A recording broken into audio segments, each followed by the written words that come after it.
Hello बच्चों, मैं प्रतिभा मिश्रा अपने हिंदी काव्य यूट्यूब चैनल से आप सभी प्यारे बच्चों के लिए कक्षा 8वीं के हिंदी सुलभ भारती के पद्य विभाग से सौहार्द सौमनस्य नामक कविता से अवगत कराना चाहती हूँ। तो आइए बच्चों, सबसे पहले मैं आपको कविता के कुछ मुख्य अंश बता देती हूँ। बच्चों, यह कविता एक दोहा है। दोहा साहित्य की ऐसी विधा है जिसमें दो पंक्तियों में गहरी बात कह दी जाती है। बच्चों, प्रस्तुत दोहों में ज़हीर कुरैशी जी ने समाज में व्याप्त ऊंच नीच की भावना, नफरत, स्वार्थ आदि के दुष्परिणाम बताते हुए इनका परित्याग करने की प्रेरणा दी है। कुरैशी जी का मानना है कि अनेकता में एकता भारतीय संस्कृति की शान है। हमें भाईचारे की भावना का पोषण करते हुए मिलजुल कर रहना चाहिए। तो बच्चों, आइए सबसे पहला दोहा देख लेते हैं। वो छोटा मैं हूं बड़ा, ये बातें निर्मूल, उड़कर सिर पर बैठती निज पैरों की धूल। बच्चों, कवि कहते हैं कि स्वयं को बड़ा मानते हुए दूसरों को छोटा समझना व्यर्थ की बातें हैं।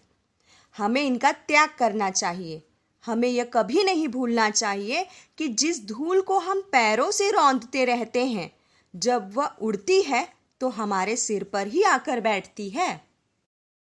नफरत ठंडी आग है, इसमें जलना छोड़, टूटे दिल को प्यार से जोड़ सके तो जोड़।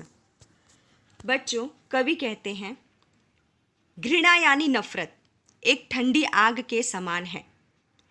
यह धीरे धीरे हमें जलाती रहती है और हमारे व्यक्तित्व पर नकारात्मक प्रभाव डालती रहती है। अतः हमें नफरत को त्याग देना चाहिए, जबकि प्यार ऐसी भावना है जो दुख में डूबे व्यक्ति को भी दुख के सागर से निकाल लेने में समर्थ है। जहाँ तक संभव हो, हमें प्यार से टूटे दिल वालों को भी जोड़ने का काम करना चाहिए। पौधे ने बांटे नहीं नाम पूछकर फूल, हमने ही खोले बहुत स्वार्थ के स्कूल। बच्चों, कवि कहते हैं कि बागों में तरह तरह के फूल खिलते रहते हैं। प्रकृति किसी पौधे का नाम पूछकर उसे पुष्पित नहीं करती, बल्कि वह मुक्त हस्त से सभी को पल्लवित पुष्पित किया करती है। यह तो हम मनुष्य ही हैं जो स्वार्थ की भावना से ग्रसित हैं। हमारे हर कार्य में पहले स्वार्थ सामने आ खड़ा होता है।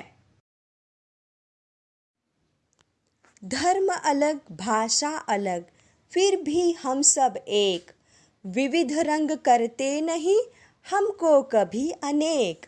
बच्चों, कवि कहते हैं कि हमारे देश में अनेक धर्मों को मानने वाले लोग रहते हैं। साथ ही यहाँ अनगिनत भाषाएं और बोलियां बोली जाती हैं। फिर भी हम सब भारतवासी एक हैं। धर्म की भिन्नता हो या भाषा की या फिर रंग भेद, कोई भी तत्व हमारी एकता को प्रभावित नहीं करता। अपनी अगली पंक्ति में कवि कहते हैं, जो भी करता प्यार वो पा लेता है प्यार, प्यार नकद का काम है रहता नहीं उधार। बच्चों, प्यार वह भावना है जिसका बदला प्यार से ही मिलता है, अर्थात जिससे हम प्यार से व्यवहार करते हैं, बदले में वह हमें प्यार ही देता है। प्यार के कारण माहौल सुंदर हो जाता है और प्यार पाने वाला व्यक्ति अपनी भावनाओं को अभिव्यक्त करते हुए तुरंत प्यार से उसका जवाब भी देता है। जर्रे जर्रे में खुदा, कण कण में भगवान, लेकिन जर्रे को कभी अलग न कण से मान। बच्चों, कवि कहते हैं कि खुदा अथवा ईश्वर इस दुनिया के जर्रे जर्रे में व्याप्त है।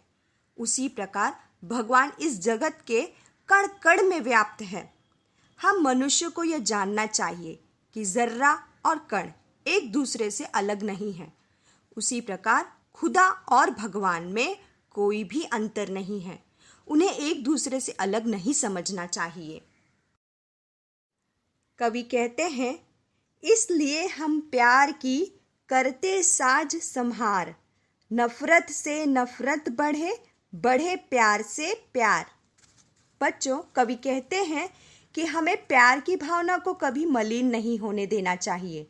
प्यार को संभालना चाहिए। हमें यह कभी नहीं भूलना चाहिए कि नफरत सदा नफरत को ही जन्म देती है और प्यार से प्यार बढ़ता है। जिससे हम प्यार से व्यवहार करते हैं वह हमसे नफरत कर ही नहीं सकता। भांति भांति के फूल हैं फल बगिया की शान, फल बगिया लगती रही मुझको हिंदुस्तान। बच्चों, बगीचे में विद्यमान भांति भांति अथवा तरह तरह के फल और फूल उसकी शोभा बढ़ाते हैं। उसी प्रकार हमारा प्यारा देश हिंदुस्तान भी एक ऐसे बगीचे के समान है जिसमें भिन्न भिन्न प्रकार के भाषा भाषी, धर्मावलंबी लोग रहते हैं और उसकी शोभा बढ़ाया करते हैं। हम सब जिसके नाम पर लड़ते हैं हर बार, उसने सपने में कहा लड़ना है बेकार।